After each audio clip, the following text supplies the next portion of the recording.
കാര്യങ്ങളൊക്കെ ഉണ്ട്, എല്ലാം ഉണ്ട്. എങ്കിലും കുടുംബാംഗങ്ങൾ നഷ്ടപ്പെട്ടവരുടെ കരച്ചിലും വേദനയൊക്കെയാണ് നമുക്ക് കാണുന്നത്.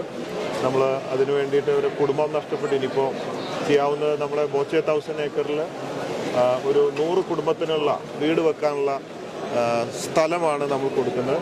പിന്നെ നമ്മുടെ 5-6 ആംബുലൻസുകൾ ഇവിടെ ഉണ്ട്.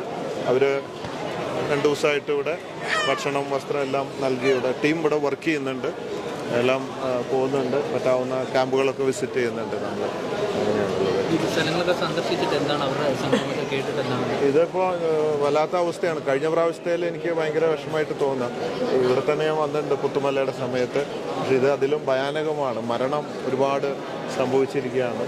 എല്ലാവരുടെ കരച്ചിലും ഒക്കെ കാണുക എന്നുള്ളത് അല്ലാതെ ഒന്നും ചെയ്യാൻ പറ്റാത്ത അവസ്ഥയാണ്. ബാക്കി ഇപ്പോൾ ഈ കൊടുക്കുന്ന സാധനങ്ങളൊക്കെ എല്ലാവരും കൊണ്ടിരുന്നുണ്ട്, നമ്മളൊക്കെ കൊണ്ടിരുന്നുണ്ടെങ്കിലും അതിൻ്റെ ഒരു പരിമിതികൾ ഉണ്ട്. പക്ഷെ അവരുടെ നഷ്ടപ്പെട്ടവരുടെ വേദനകളാണ് നമ്മൾ